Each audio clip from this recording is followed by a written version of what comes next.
Chapter 9, The Lost Litter. As the police struggled to find a motive, we did too. Days had now passed since the murders. Cooped up in Daphne's house, scared and without answers, tensions began turning inward. We were passionate, emotional people, and every one of us struggled with our tempers. With each passing hour, this grew even harder. Desperate for answers and any sense of control over our lives, family members entered into a kind of crazed speculation. With everyone anxious, angry, and underslept, the ability to focus and think straight broke down. Rumors, no matter how wild, were jumped on as possible explanations. When no explanations existed, we invented them. The killing was the work of organized crime. Someone in the family had run into trouble, and this was revenge. A red Cadillac had been seen repeatedly cruising the neighborhood. An ancient grudge from the bayou had followed us cross-country. Something dredged from deep within the swamps. Family members began mumbling about other family members. Anything even remotely shady from the past resurfaced as the potential cause. While the family had generally been close and its members functional, we weren't angels. We had our past. One of my sisters got involved with drugs and dated a series of less than upstanding citizens. Some suspected that one of these past relationships might have resurfaced.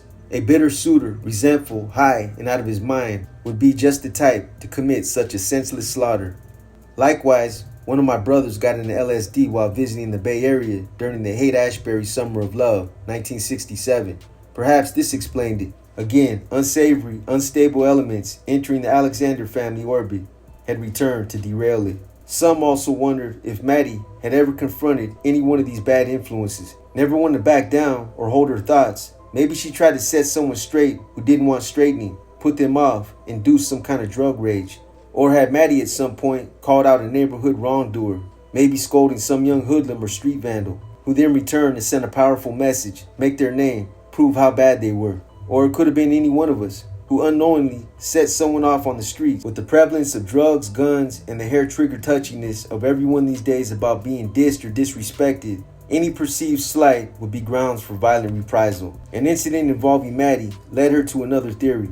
About a year prior to the murders, she had been near the Coliseum when a man grabbed her purse. She fought him and held on tight. When she told us about it, we were horrified, telling her she was out of her mind risking her life like that.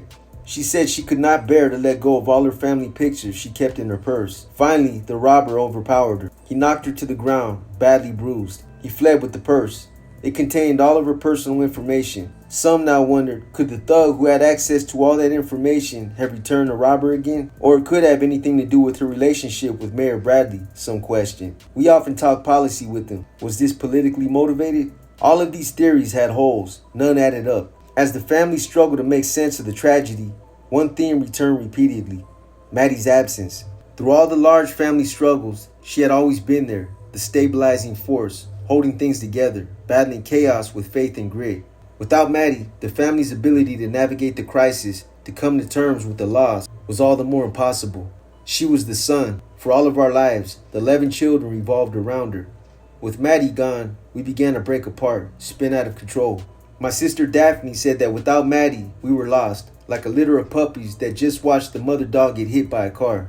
Deepening the loss was the guilt. For years, various members of the family had talked about the need to move her out of the neighborhood. Some had begged her. Still others countered that it was pointless, that she would not move until forced. As my sister Crystal said, I knew she had no intention of moving when she told me, I'll only move when God tells me it's time. As the agonizing stretched deeper into the night and fatigue took its toll, another line of thought intruded. What about the unlocked door? Surely some said this was an inside job, someone whom she knew, who routinely visited. The anger grew at the trusted guest and betrayer.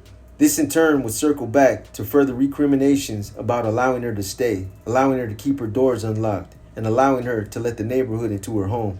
And this was the worst thought of all. No one could match the eyewitness descriptions with anyone we knew, but the descriptions were generic, and the number of people who came and went so great that a little light-skinned guy and a dark-skinned guy did little to narrow the hunt.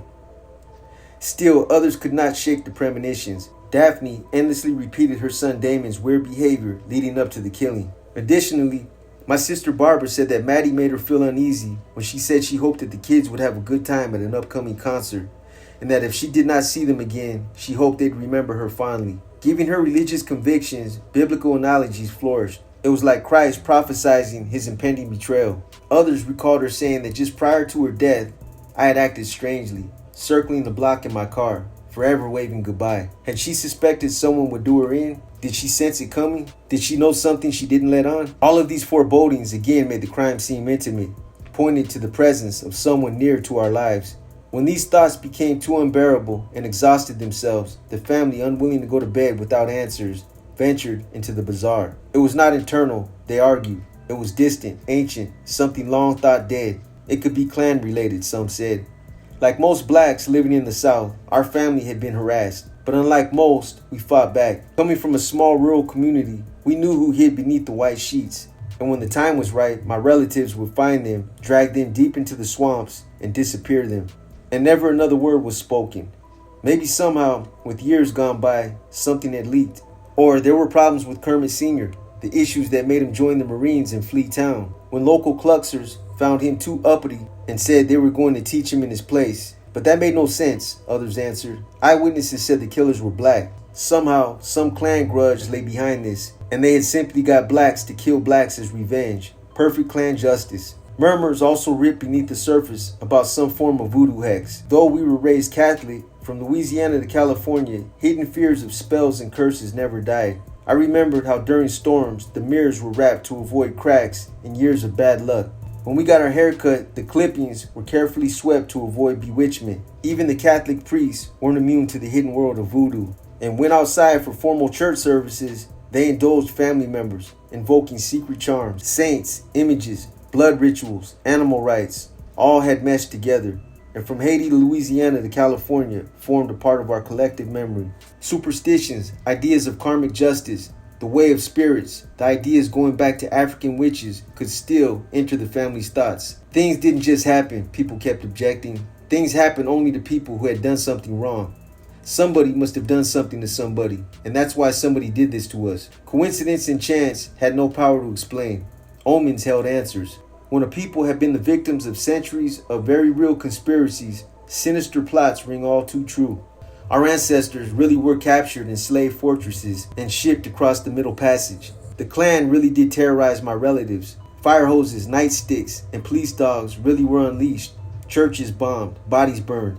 Remote, far-flung, unlikely, sure, but that didn't make them any less believable nor terrifying. Our folklore and mythology, based upon our all too real experience, are filled with tales of tricksters, hustlers, and hijinks, collusions, cons, corruptions, plots, and counterplots. When black folk hear about a conspiracy that involves oppression and violence, they're at the very least going to give it a listen. And particularly at that moment, none of us cared about rational explanation. We simply craved answers, and the more emotional the better. After exhausting theories of Bayou revenge, with origins before we were born, the search for culprits returned to the immediate family. And as this uninformed speculation spun even further out of control, I sensed an unpleasant trend developing. The feeling among some that the tragedy must somehow trace back to me. After all, I was the public face of the family.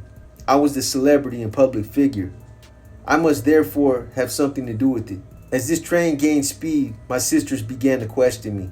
"Kermit, what have you done to us?" they asked. A theory centering on a murky syndicate began to circulate. According to this explanation, I had gotten myself involved in some shady business down in Texas. Like my father, I too had a great love for horses. After I retired, I got involved in several business ventures. One included buying thoroughbred horses and breeding them in Oklahoma. When the business failed to meet my expectations, I withdrew. Now, certain family members saw in this failed venture the missing link between me and the crime. Horse racing and its mafia connections held the clue. Besides, one of the breeders from Texas had been bragging that he would kick Kermit's ass. I had burned the wrong people, and now they burned me back, sending me a message, mafia style. No matter my protest, some of my family felt no other explanation made sense. Whether through horse breeding or some other means, I had attracted the wrong kind of attention, and now my family paid for it. The fact that I, as the leader of the family, had nothing to offer only made it more likely that I was to blame. Leaders are looked to for answers. When they fail to provide, confidence and trust decay. Anger and resentment rise. At the time that the family most needed each other, the pressure and the failure to find solace began breaking us apart as we splintered into cannibalizing factions. I couldn't believe what I was hearing. Who were these people? In less than a week, they become savage. A group I felt I no longer knew. And then I started to do the same, wondering what secrets they held, what there was about them that I didn't know. A common enemy unifies. but the enemy must exist, a face to hate, a dragon to slay. Here, whoever they were remained vague and unknown, and since we couldn't lay low a phantom, we sabotaged ourselves. As we came apart, I just wanted to scream. What would Maddie think? As she looked down from heaven, she must have been ashamed. Her tragic death didn't bring out the best in her brood. It didn't rally them around her memory. It ate them up, brought out their worst. And when everyone was worn out, the voices would die. A taut stillness filled the room. Every detail was a punctuated alert. Each tick of the clock whacked, echoing off the walls. Outside, a passing car rattled the windows. Footsteps rebounded in the front entryway. The cars, the footsteps, the hot summer wind. The house was a cage. I had to get away.